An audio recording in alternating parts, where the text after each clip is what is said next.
जय हिंद। मैं था का थेमा का मोहसिन रशीद टोंक।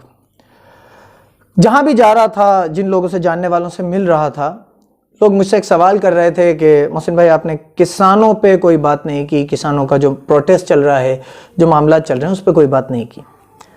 तो इसलिए ये वीडियो बनाने आया हूं, अपना परसेप्शन, अपना व्यू, अपनी राय आप तक पहुंचाने आया हूं। देखिए, मैं किसान नहीं हूं, ना ही खेती के बारे में किसानों जितना जानता हूं। मैं एक सोशल वर्कर, पॉलिटिशियन हूं, तो पॉलिटिक्स और पॉलिसीज के बारे में जानता हूं, किस चीज का कहां इफेक्ट हो सकता है उसके बारे में जानता हूं।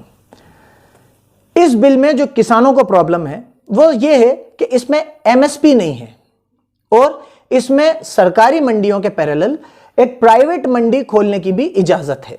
तो इसको सिर्फ सिंपल एक रिलायंस जियो के प्लान से समझने की कोशिश कीजिए। पहले बीएसएनएल था, टाटा था, आइडिया था, एयरटेल था, वोडाफोन था, ऐसे कई नाम थे जो मार्केट में टेलीकॉम सर्विसेज प्रोवाइड करा रहे थे। फिर अचानक जियो आया। जियो पे मोदी जी का फोटो आया। जियो ने आपको सब कुछ फ्री दिया, सिम फ्री दिया, मोबाइल बहुत कम रेट में दिया, डेटा फ्री दिया और बाकी दूसरी कंपनीज की स्पीड उस जमाने में नहीं आती थी, तो लोगों को मजबूरन जियो पे पोर्ट करना पड़ा या एक जियो की सिम लेनी पड़ी। उसके बाद क्या हुआ? बीएसएनएल बिकने की कगार पे आ गया। एयरटेल, आइडिया, वोडाफोन की बहुत बुरी कंडीशन हो गई, मर्जर की पोजीशंस आ गई, बिकने के कगार पे आ गए और बीएसएनएल तो बिल्कुल बंद होने की कगार पे आ गया। उसके बाद एक टाइम गुजरा, उसके बाद जियो ने अपना डंक निकालना शुरू किया। अब आपको इतने पैसे डेटा प्लान के देना पड़ेंगे, इतने पैसे एक्टिवेशन के देना पड़ेंगे, फलाना ढिमका फलाना ढिमका। अब आप और हम एक जियो का नंबर देने के गुलाम हो चुके हैं। आगे यह हो सकता है कि एयरटेल की स्पीड ही नहीं आए, एयरटेल के टावर्स ही हटा दिए जाएं। जहां जियो का टावर बीच रोड पे लगा हो सकता है, एयरटेल के टावर लगाने के लिए बहुत सारी फॉर्मेलिटीज चाहिए। तो कब तक वो सरवाइव करेंगे? चले जाएंगे। फिर क्या हो जाएगा कि अगर आपको मोबाइल रखना है तो आपकी मजबूरी होगी जियो की सिम रखना। ऐसे ही किसान बिल में होगा। सरकारी मंडियों के पैरेलल प्राइवेट मंडियां खड़ी कर दी जाएंगी। इधर बहुत सारी फॉर्मेलिटीज होंगी, सरकारी मंडियों में टाइम कंज्यूमिंग प्रोसेस होगा, उधर बहुत जल्दी जल्दी सारा काम होगा। देश का कुल 5-6% किसान ही एमएसपी पे गेहूं या अपनी फसल देता है। इससे फायदा और नुकसान क्या है? देखिए, एमएसपी पे कितना ही परसेंट देता हो, मान लीजिए गेहूं की एमएसपी 1200 रुपए है, 6% किसान ही एमएसपी पे गेहूं दे रहा है, लेकिन जो बचा हुआ 94% किसान है उसके पास एक ऑप्शन, एक विंडो खुली हुई है 1200 रुपए की। अगर मोहसिन रशीद उनसे 1100 में खरीदना चाहेगा तो वो कहेंगे नहीं नहीं भाई साहब, आप 1100 में खरीद रहे हैं तो हम मंडी में जाके दे आएंगे। मतलब इस 6% के अलावा जो 94% किसान इस देश का बचा हुआ है उसको भी एक गारंटी जरूर है कि 1200 पे तुम्हारा गेहूं या तुम्हारी फसल बिक जाएगी। और इसी गारंटी की वजह से वो प्राइवेट लोगों को 1400, 1500, 2000 में बेच पाता है, क्योंकि उन्हें भी यह डर है कि सरकारी मंडी खुली हुई है।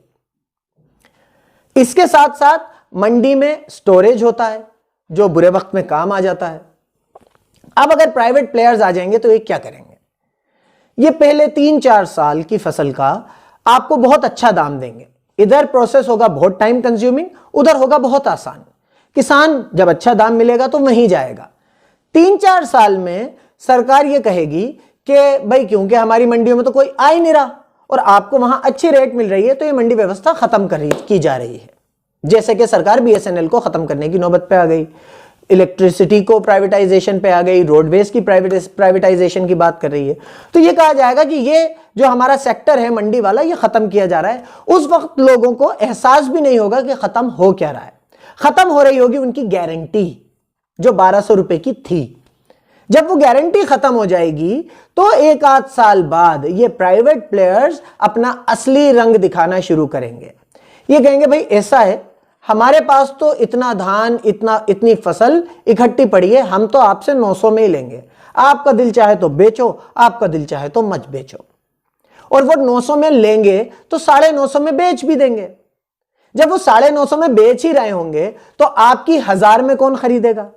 ये एक प्रोडक्ट को डिमांड और सप्लाई कंट्रोल करके पूरे मार्केट, पूरा इकोसिस्टम को कंट्रोल कर लेंगे। आप ये कह सकते हैं कि भाई वो नहीं खरीदें तो किसी और को बेच दो। जब सरकारी गारंटी नहीं होगी और इन प्राइवेट प्लेयर्स को खेलने की आजादी मिल जाएगी तो ये मार्केट में इतनी सप्लाई ला देंगे कम रेट में कि दूसरे लोग खरीद ही नहीं पाएंगे, और फिर आपको एहसास होगा कि आप अडानी और अंबानी के गुलाम हो चुके हैं। जैसे एयरपोर्ट्स अडानी और अंबानी के गुलाम होते जा रहे हैं, वैसे आप रोटी के लिए भी अडानी और अंबानी का ही प्रोडक्ट खरीदने के लिए मजबूर हो जाएंगे। इसलिए यह जरूरी है कि प्राइवेट प्लेयर्स को इस जगह नहीं आने दिया जाए। किसानों की डिमांड एमएसपी है, वो एमएसपी सरकारी मंडियों से ही हो और प्राइवेट प्लेयर्स जो भी डील करें वो सरकार से करें।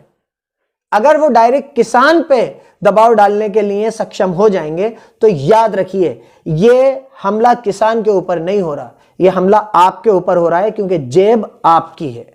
जब गेहूं के लिए 100 रुपए किलो का दाम आप देंगे, उस दिन आपको समझ आएगा कि हमने क्या किया था।